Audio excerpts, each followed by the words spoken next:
नमस्कार. मी भाऊ तोरसेकर. तुम्ही बघत आहात प्रतिपक्ष. मित्रांनो, आज मी एका वेगळ्या गोष्टीवर बोलणार आहे. ती गोष्ट आहे काँग्रेस पक्षाचं राज्यातलं भवितव्य. महाराष्ट्रामध्ये हळूहळू करत काँग्रेस संपुष्टात येत चालली. तुम्हाला आठवत असेल तर गेल्याच म्हणजे 19च्या निवडणुकीत काँग्रेस पक्ष हा राज्यातला सगळ्यात लहान पक्ष झाला होता. फक्त 44 आमदार होते. सत्तेत वगैरे जाऊन बसले सोडा. पण आत्ता त्यानंतर 19 नंतर 24 मध्ये ज्या निवडणुका झाल्या त्यामध्ये त्यांच्यापेक्षा लहान पक्ष राष्ट्रवादी झाला शरद पवारांचा. म्हणून काँग्रेस हा 5व्या नंबरचा पक्ष झालाय. पण हिशोबात बघितलं तर 4थ्यावर होता, तिथून तो 5व्यावर आलाय. कारण फुटलेला देखील शिवसेना उद्धव ठाकरेंचा उभाठा हा फुटलेला पक्ष सुद्धा 4थ्या नंबरवर आहे. भाजप, शिंदेची शिवसेना, अजितदादांचा राष्ट्रवादी आणि नंतर 4था नंबर उद्धव ठाकरेंचा आहे. त्यांच्याकडे कमीत कमी 20 आमदार आहेत. आणि त्यानंतर नाना पटोलेंचा काँग्रेस पक्ष, ज्याच्याकडे 16 आमदार आहेत. आपल्या पक्षाची ही अवस्था का झाली याचा विचार नाना पटोले करत नव्हते आणि एकूणच काँग्रेस पक्ष करत नव्हते. म्हणून काँग्रेस पक्षाचं काही ती पुनर्मांडणी करण्यासाठी काँग्रेस पक्षाचा प्रदेश अध्यक्ष बदलण्यात आला. आणि अगदीच अनोळखी असा डॉक्टर हर्षवर्धन सपकाळ या व्यक्तीला काँग्रेसचा प्रदेशाध्यक्ष करण्यात आला. शेवटी मित्रांनो, नेता कशाला करतात? विराट कोहली सुद्धा कर्णधार होता.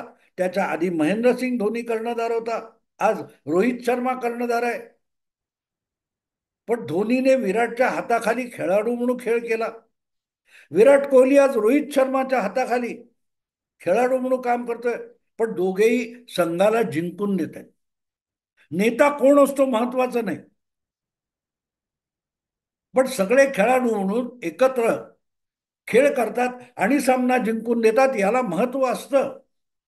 जेव्हा त्याचा विसर पडतो तेव्हा मग खेळ पण जातो आणि सामना पण आपण गमावतो. काँग्रेस पक्षाची अवस्था तशी झालेली आहे. नाना पटोले हे असे कोणी महान नेते नव्हते की ज्यांना काँग्रेसचं प्रदेशाध्यक्ष केलं.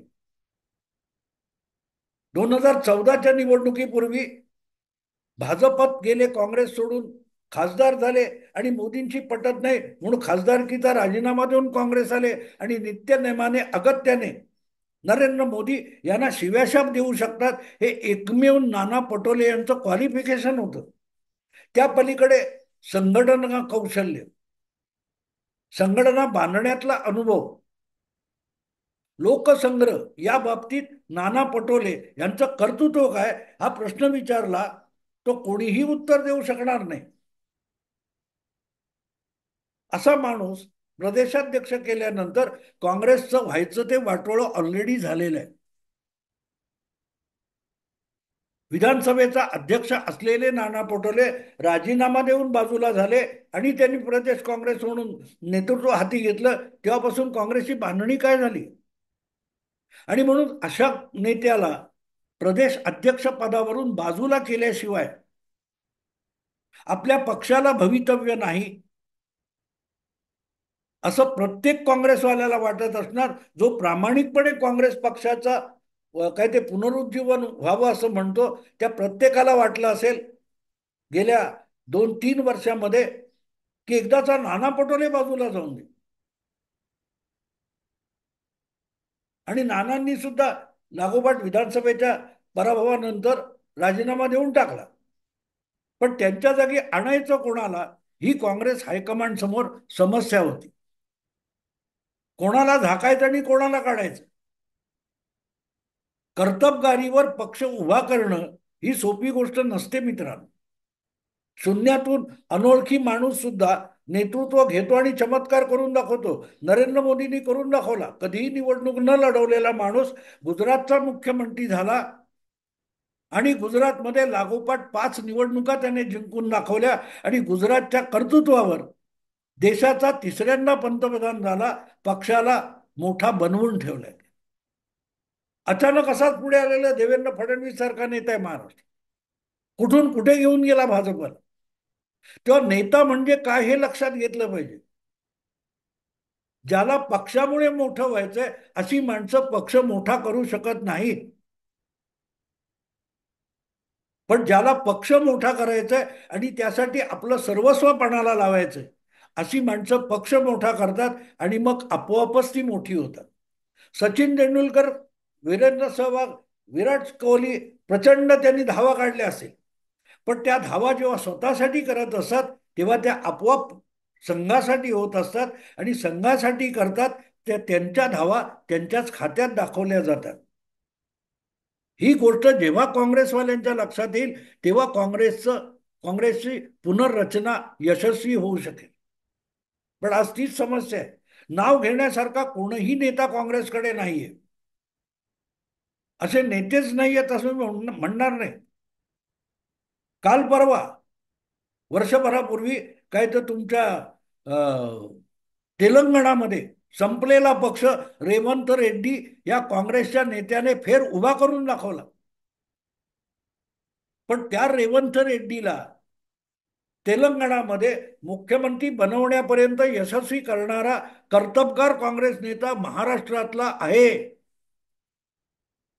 माणिकराव ठाकरे हे पूर्वीच्या काळात महाराष्ट्राच्या युवक काँग्रेसचे अध्यक्ष होते.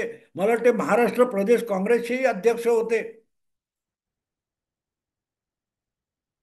1.5 वर्षापूर्वी जेव्हा तेलंगणामध्ये भारत काँग्रेसने बहुमताने सत्ता आणली तेव्हा त्या निवडणुकीचं नेतृत्व रेवंत रेड्डी करत असेल. पण तेलंगणा काँग्रेसमध्ये जे अनेक गटात विभागलेले नेते होते त्यांना कान धरून एकत्र बसवण्याचं काम करणारा प्रभारी हा महाराष्ट्रातला माणिकराव ठाकरे नावाचा मराठी काँग्रेस नेता होता. असा नेता जर तेलंगणामध्ये यशस्वी होऊन दाखवत असेल तर तोच माणिकराव ठाकरे महाराष्ट्रात पक्ष संघटना नव्याने उभं करण्यासाठी उपयुक्त होणार नाही हा कोणाचा निष्कर्ष आहे तोच मला समजत नाही. नाना पटोले अपयशी ठरले तर मग त्यांच्या जागी माणिकराव ठाकरेंना का आणलं नाही हा मला पडलेला प्रश्न आहे. याचा अर्थ सरळ आहे की तो कर्तबगार असेल तर त्याला काँग्रेसमध्ये स्थान नसतं अशी एकूण हायकमांडने मनाशी बांधलेली खुणगाठ आहे. आणि त्यातून मग हे कोण हर्षवर्धन सपकाळ असे प्रदेशाध्यक्ष येतात. हा विषय मी हर्षवर्धन सपकाळ आत्ता का घेतला मित्र, त्याचं कारण असं आहे की आधीच महाराष्ट्रातले काँग्रेसजन हे नाना पटोलेंनी जे उपद्व्याप करून ठेवलेत त्याला कंटाळलेले होते. 44 आमदारांचा काँग्रेस पक्ष 2019 मध्ये होता तो नाना पटोलेंनी आता 16 पर्यंत खाली आणून टाकल्या. 28 जागा कमी झाल्या. आणि काँग्रेस पक्ष फुटलेला पक्ष नाहीये लक्षात घ्या. शरद पवारांचा पक्ष फुटलेला आहे. एक उरलेला तुकडा आहे शरद पवार गट राष्ट्रवादी म्हणजे. उद्धव ठाकरेंचा पक्ष म्हणजे सुद्धा उरलेला एक शिवसेनेचा तुकडा आहे ज्याला उबाठा म्हणतात. काँग्रेस पक्षाचं तसं नाही. काँग्रेस पक्ष हा अखंड होता. 2019च्या निवडणुका लढताना जी सखंड काँग्रेसची संघटना होती तीच आज पण आहे. मग 44 वरून काँग्रेस 16 आमदारांपर्यंत खाली आली तर इतकी घट का झाली त्याचं श्रेय नाना पटोलेंना द्यावं लागेल. आणि म्हणून मग असा प्रश्न पडतो की नाना पटोलेंच्या जागी दुसरा चांगला नेता काँग्रेसला का सापडू नये. मग नवा चेहरा दाखवायचा म्हणून अगदी अनोळखी असलेला हर्षवर्धन सपकाळ नावाचा चेहरा आणला. पण त्या चेहरा आणला जो व्यक्ती आणली त्या व्यक्तीला आपण कुठच्या जबाबदार पदावर येऊन बसतोय याचं तरी भान होतं का. की जीभ लांब करायची आणि बोलायचं आणि आपल्याच पक्षाला अडचणीत आणायचं. काल परवा त्यांनी जे एक वक्तव्य केलं की औरंगजेबाची कबर वगैरे जे काय चाललेलं आहे वाद त्याच्यात यांनी पडण्याची गरज नव्हती. ज्यांना बोलायचं ते बोलतील. पण आपण नुसते व्यक्ती नाही आहोत, आपण एका राष्ट्रीय पक्षाचे काय ते प्रांताध्यक्ष आहोत. त्यामुळे आपल्या बोलण्याला अधिक प्राधान्य दिलं जातं आणि त्याच्यात गफलत झाली तर पक्षाचं नुकसान होतं, याचं भान कमीत कमी पाहिजे जो प्रदेशाध्यक्ष आहे. नाना पटोलेंना हे भान कमी होतं, पण हर्षवर्धन सपकाळ यांना तर ते भान अजिबातच नाही असं वाटतं. म्हणून असेल या महाशयांनी कारण नसताना देवेंद्र फडणवीस यांना टार्गेट करताना ते औरंगजेबापेक्षाही क्रूर आहेत, निष्ठुर आहेत, अशी मुक्ताफळं उधळली. आणि वाईट परिस्थिती अशी झाली की विधान परिषदेमध्ये जेव्हा हा विषय वादाचा झाला तेव्हा त्यांच्याच पक्षाचे आमदार भाई जगताप यांना सुद्धा आपल्या प्रदेशाध्यक्षाचा बचाव करणं विधानमंडळामध्ये अशक्य होऊन बसलं. कोणीही काँग्रेस नेता राजरोसपणे ठामपणे हर्षवर्धन सपकाळ यांच्या समर्थनासाठी समोर येऊ शकला नाही. भाई जगताप करत होते ती सारवासारव होती. सपकाळ हे चुकीचं बोलले असंही म्हणणं भाई जगतापांना अडचणीचं होतं, पण बरोबर बोलले असंही म्हणता येत नव्हतं. मित्र पक्ष असलेल्या उबाठाचे अंबादास दानवे यांना तर थेट देवेंद्र फडणवीसांच्या समर्थनाला जावं लागलं. उद्धव ठाकरेंच्या बाबतीत नारायण राणेंनी काही अपशब्दाचा वापर केला तर किती कारवाई करावी लागली होती हा संदर्भ अंबादास दानवेंनी दिला. त्यांचा बरोबर आहे, त्यांना त्यांच्या पक्षाच्या नेत्याचं समर्थन करायचं. त्यामुळे उद्धव ठाकरेंनी नारायण राणे विरोधात जी कारवाई केली ती कशी बरोबर होती, आणि ती बरोबर होती म्हणायचं तर मुख्यमंत्री म्हणजेच महाराष्ट्राची अस्मिता असते असे उद्गार अंबादास दानवेंना काढायला. परिणाम असा होतो की तुमच्या मित्र पक्षातला मित्र पक्षाचा विधान परिषदेतला विरोधी नेता हा देवेंद्र फडणवीसांचं समर्थन करताना दिसला आणि त्याचं कारण कोण होतं तर हर्षवर्धन सपकाळ. गंमत ती असते मित्र, गंमत ती असते. काय बोलावं आणि काय बोलू नये याचं भान उरलेलं नाही. अशी माणसं जेव्हा नेता होतात तेव्हा तो पक्ष रसातळाला जायला वेळ लागत नाही, वेळ लागत नाही.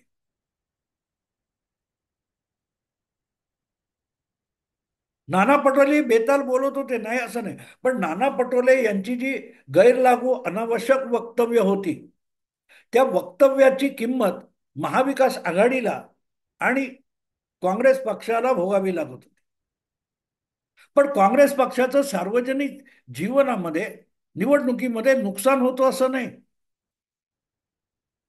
आज छावा नावाच्या चित्रपटाने इतका धुमाकूळ घातलेला आहे. महाराष्ट्रातच नव्हे, औरंगजेब हे प्रकरण आलंय कुठून? औरंगजेब नावाचं प्रकरण उद्भवलंय ते छावा चित्रपटामुळे उद्भवलंय.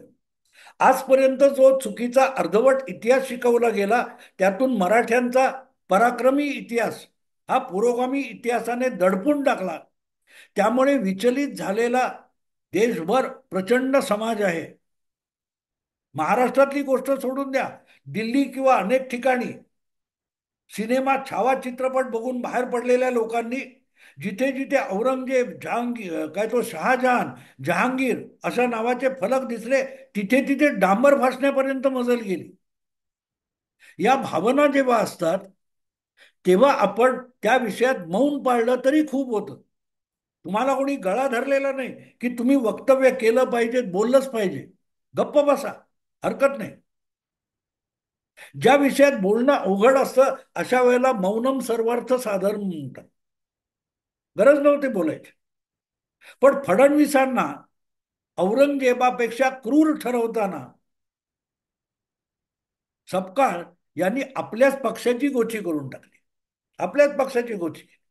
म्हणून तर भाई जगताप सारखा खमक्या नेता विधान परिषदेत या विषयावर बोलताना आपल्या प्रदेशाध्यक्षाचा समर्थपणे बचाव मांडू शकला नाही. काय गरज होती बोलायची? आवश्यक होतं का सांगा मला? नेत्यांच्या भाषणाने वक्तव्याने देवेंद्र फडणवीस असोत, अमित शहा असोत, नरेंद्र मोदी असोत, ते योगी असोत, यांच्या भाषणातून पक्षाला 4, 10, 25, 5,000, 5 लाख मतं वाढवून मिळतात. पण नाना पटोले किंवा हे असले सपकाळ सारखी माणसं ही जी मुक्ताफळं उधळतात, त्यातून पक्षाला मिळू शकणारी मतं सुद्धा दुरावतात. आधीच 2014 नंतर काँग्रेसवर मुस्लिमांचा पक्ष किंवा हिंदू विरोधी पक्ष असा शिक्का बसलेला आहे. त्यामध्ये औरंगजेबाच्या समर्थनाला जाताना मी असं म्हणणार नाही की सपकाळ यांनी औरंगजेबाचं समर्थन केलं, पण भाजपला शिव्या घाला, भाजपच्या नेत्यांना शिव्या घाला, म्हणजे तुम्ही निष्ठावान काँग्रेसजन ही जी मानसिकता तयार झाली त्यातून हा खुळेपणा हर्षवर्धन सपकाळ यांच्याकडून झालेला आहे. पण एवढं तर लक्षात ठेवता येतं की अशाला गप्प बसायचं, बोलायचंच नाही. नाही बोललं तरी खूप साधलं जाऊ शकतं, पण ते नाही झालं. आणि तिथे गडबड झाली, तिथे गडबड झाली. एक तर नाना पटोलेमुळे पक्ष बुडीत गेला होता, त्यामुळे नेतृत्व बदल आवश्यक होता. तो केल्यानंतर अनेक काँग्रेसजनांनी महाराष्ट्रातल्या सुस्कारा टाकलास. कारण जो विधानसभा निवडणुकीत महाविकास आघाडीचा दारुण पराभव झाला, त्याचं एकमेव सगळ्यात मोठं कारण बटेंगे तो कटेंगे आणि हिंदुत्वाची आस्था हा आहे. आणि ती आस्था, त्या आस्थेचा चेहरा जर देवेंद्र फडणवीस आहे, त्याच्यावरच औरंगजेबापेक्षा क्रूर असा शिक्का मारला गेला. तर सपकाळ यांनी प्रदेशाध्यक्ष झाल्यानंतर अल्पावधीतच काँग्रेसला मिळू शकणारी काही लाख मतं घालवलेली आहेत. आणि त्याचे परिणाम उद्याच्या काळामध्ये ज्या ज्या निवडणुका होतील तिथे तिथे काँग्रेस पक्षाला आणि काँग्रेसची उमेदवारी मिळवणाऱ्या उमेदवारांना भोगावं लागेल. आणि मग अशा वेळेला हे ज्यांना कळतं, एक गोष्ट आहे की भाई जगताप सुद्धा असोत किंवा आणखीन कोणी असोत, काहीही बोलू, जाहीररित्या काँग्रेसवाल्यांनी काहीही वक्तव्य करावे, पण एक गोष्ट साफ आहे, एक गोष्ट बिलकुल साफ आहे की त्यांना मनात माहिती आहे की आपण हिंदूंच्या विरुद्ध बोलून किंवा हिंदूंच्या विरुद्ध भूमिका घेऊन निवडणुका जिंकू शकत नाही. एक एक करत मोठ्या संख्येने काँग्रेसचे चांगले नेते कार्यकर्ते जे काय भाजपमध्ये किंवा शिंदे शिवसेनेत जात आहेत, त्याचं तेच कारण.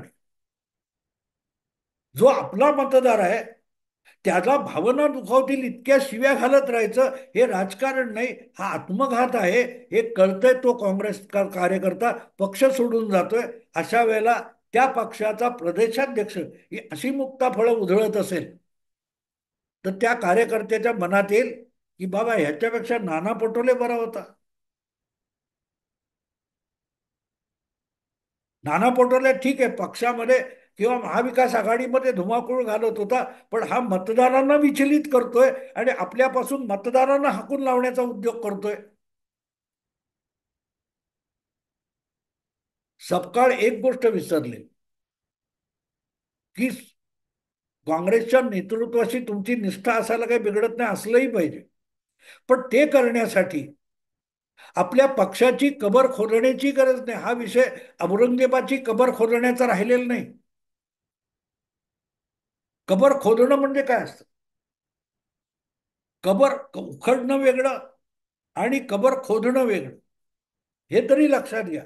विषय चाललाय तो औरंगजेबाची कबर खोदून उकडून काढणं, ते स्मारक म्हणून औरंगजेबाचं राहू नये यावरून विषय वाढलेला आहे. पण सपकाळ सारखे जे प्रदेशाध्यक्ष आणि काँग्रेस नेते आहेत, हे आपल्याच पक्षाची महाराष्ट्रामध्ये कबर खोदायला धावत सुटलेले आहेत. जेव्हा कोणतरी मेलेला आहे त्याला अंत्यसंस्कार म्हणून गाडायचं असतं, त्यासाठी खड्डा खोदतात, त्याला कबर खोदणे म्हणतात. आणि आधीपासून जी कबर आहे ती खरी आहे खोटी आहे काय नाही याच्यासाठी उकरून काढतात. ती कबर उकरणं असतं. तेव्हा विषय औरंगजेबाच्या कबरीला उकरण्याचा आहे, खोदण्याचा नाहीये. पण ही असली विधानं सपकाळ यांनी केलेलं जे विधान आहे, त्यामुळे त्यांच्याच पक्षाची म्हणजे काँग्रेस पक्षाची महाराष्ट्रात कबर खोदणं सुरू होतं. असलेली मतं तुमच्याकडे जाणं म्हणजे पक्षाच्या व्होट बँकमध्ये खड्डा खोदणं आहे. त्या खड्ड्यात कोण पडणार आहे? तुमच्याच पक्षाचे उद्या वेगवेगळ्या निवडणुकीतले जे उमेदवार बनवले जातील, तर ते त्या खड्ड्यात पडणार आहेत. आणि ते पडले की गाडला जाणार आहे तो काँग्रेस पक्ष. आणि ह्याची जाणीव होते. ते पक्ष सोडून पळतात किंवा मनातल्या मनात म्हणतील की ह्याच्यापेक्षा नाना पटोले बरा होता.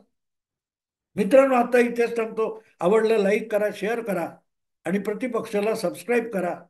नमस्कार.